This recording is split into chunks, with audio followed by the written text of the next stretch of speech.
story time. So today I'll be sharing with you how my grandma died on my bed. Yes, my grandma died on my bed, and the truth is, ever since then, I've been having sometimes nightmares. Sometimes, that's like the first death I've actually experienced firsthand.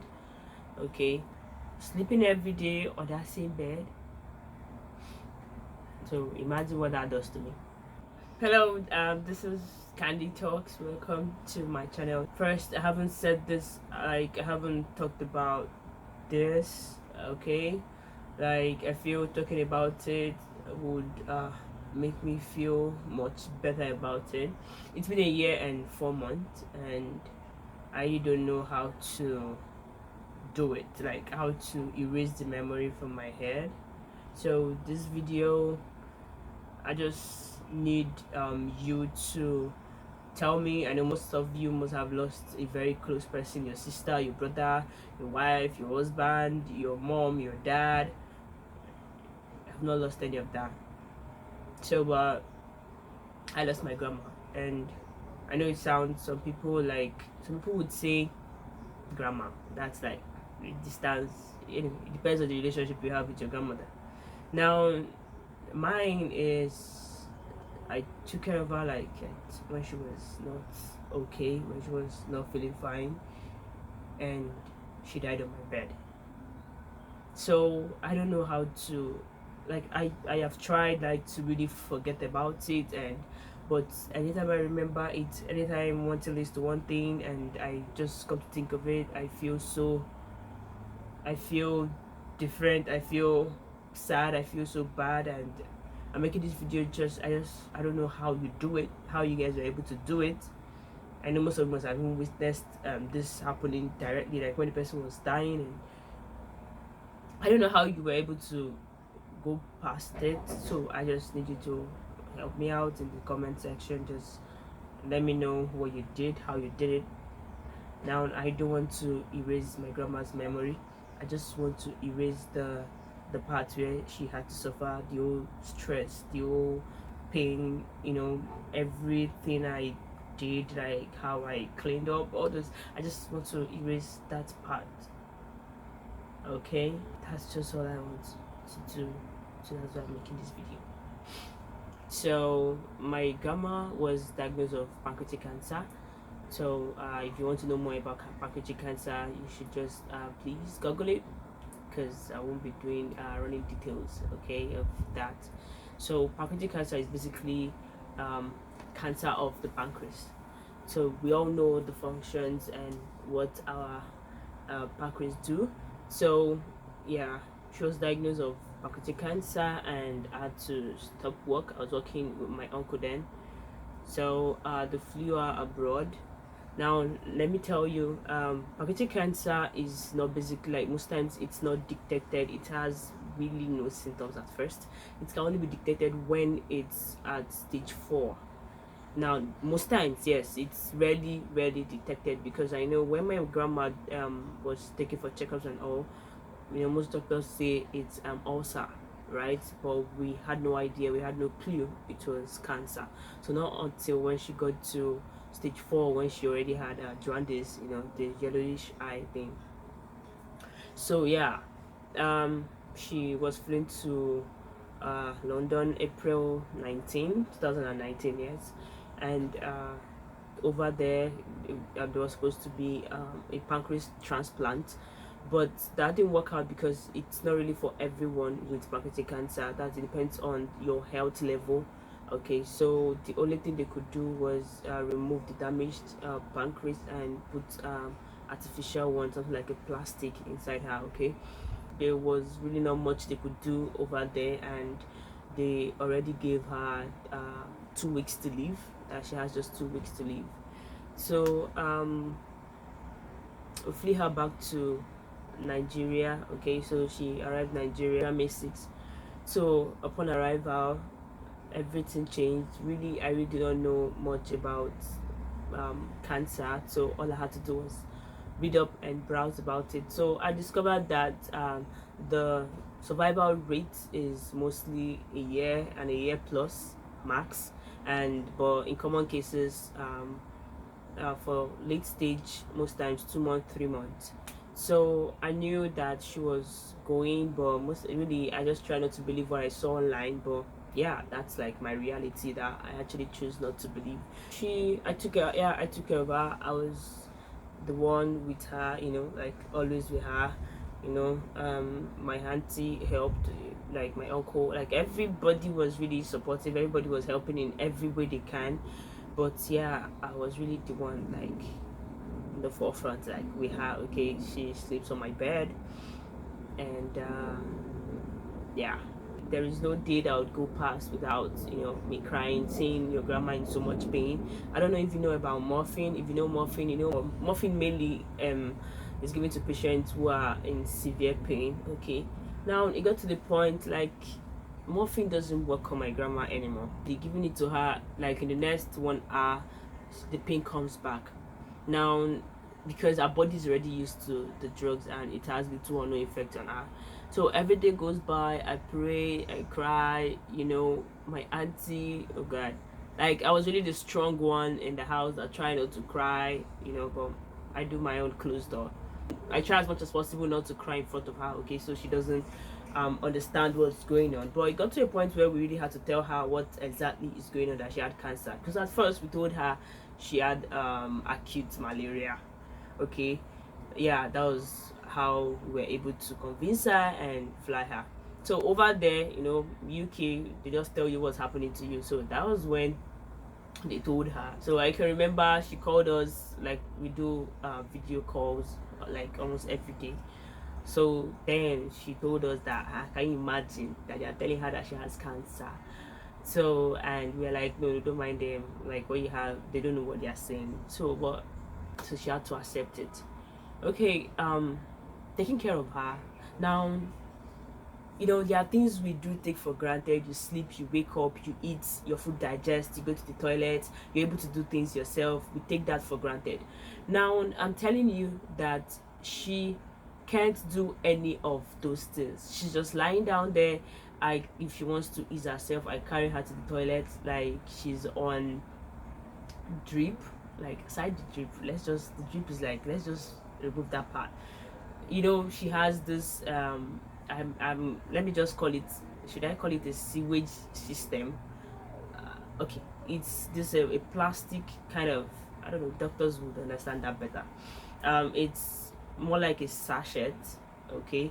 It's a pipe in the connected to the stomach, okay, because they have to do surgery on her connected the pipes, so the waste pass through the pipe, so it means I have to like empty the pipe every day, okay.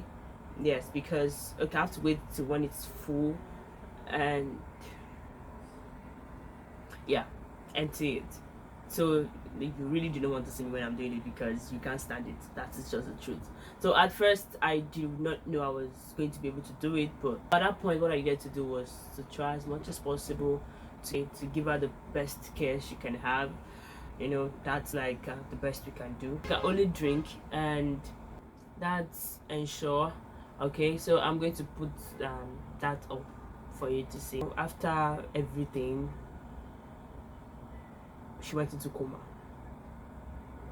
Okay, yeah, she went into coma, and I was just looking at her like, I really wish I can show you the before and after of this person, like show you how my grandma was and show you how she was like now. But I don't think I'll be able to do that because it's so not good. Like I'm looking at my grandma, I'm seeing a skeleton. I'm seeing someone who's so healthy, who's lively, who goes to church, who holds like several positions in church, like who's really very smart, and she speaks really well. June 30th. June 30th, she stopped breathing. Okay, she was in coma for 3 days before she passed on. Now, she died. I begged God. There's no day that goes by that I don't pray to God. I don't tell God to save her. I don't tell God to keep her. I promised heaven on earth. Like, I told God I was going to do this, I was going to do that. I said a lot of things that if God can just keep her from me, that I'm going to do a lot of things. Like I said, I was going to do a lot of things.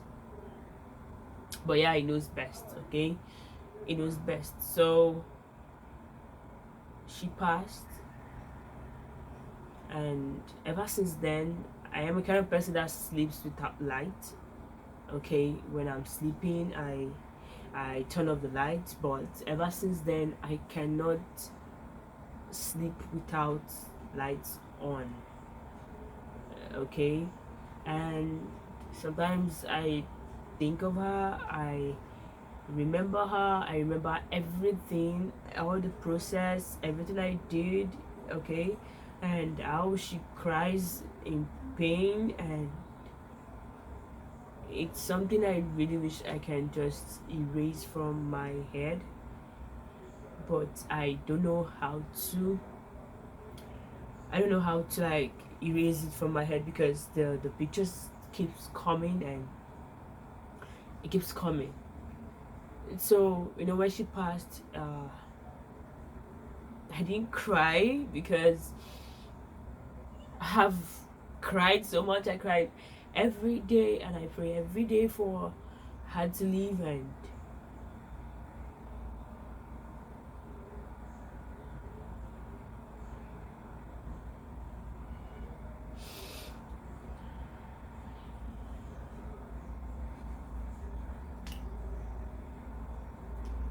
I pray every day and hoping that she can stay and trust to be there. But yeah, so that's like losing one person that is close to me, like really close to me, like a family member close to me.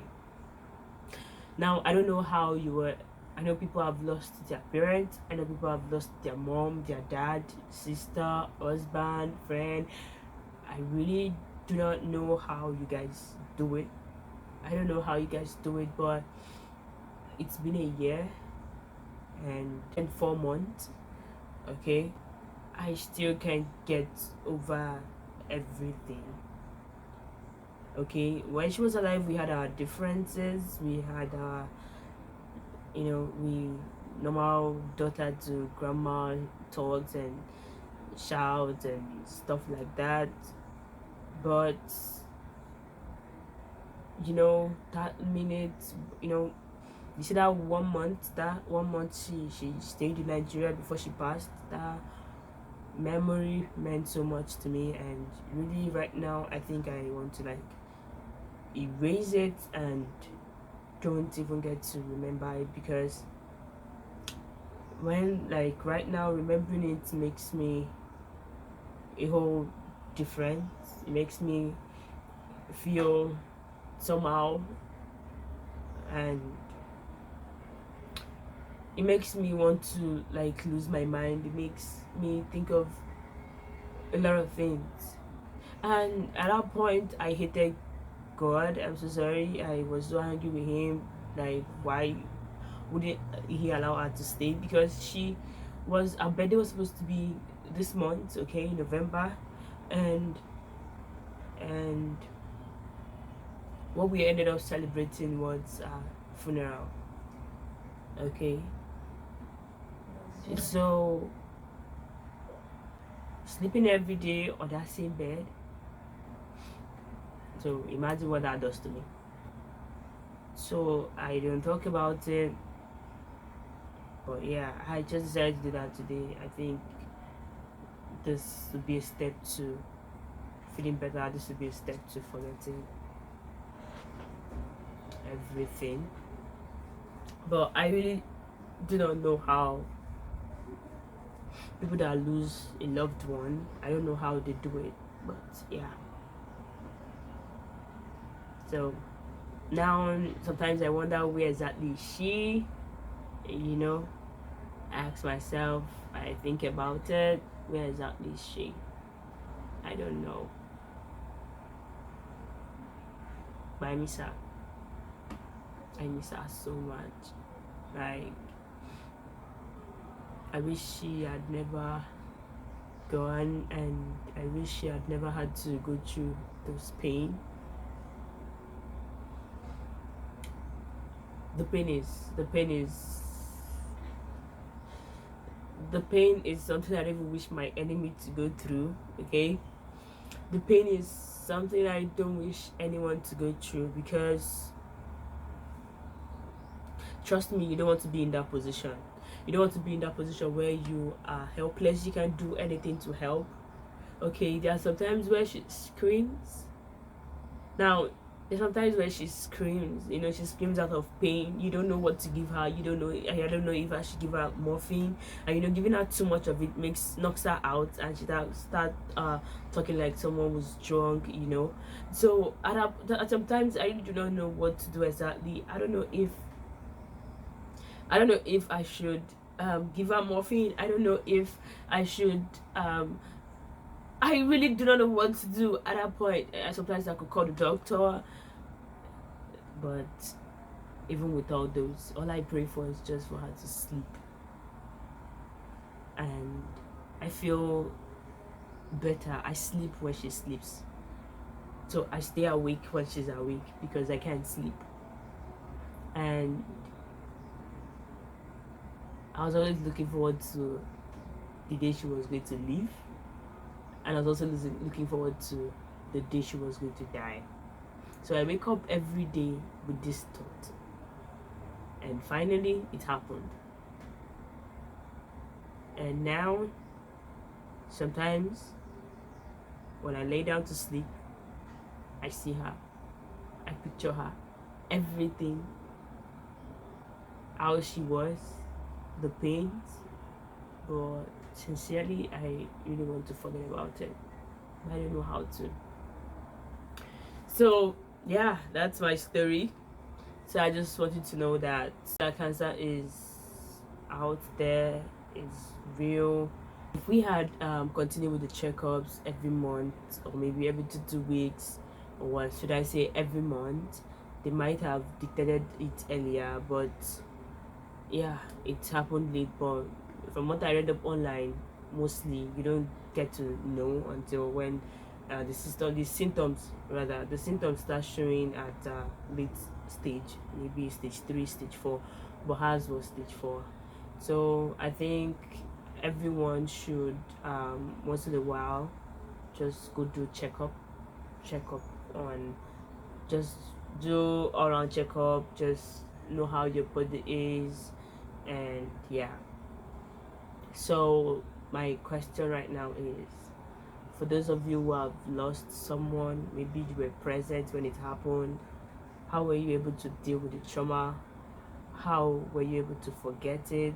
Do you forget it at all?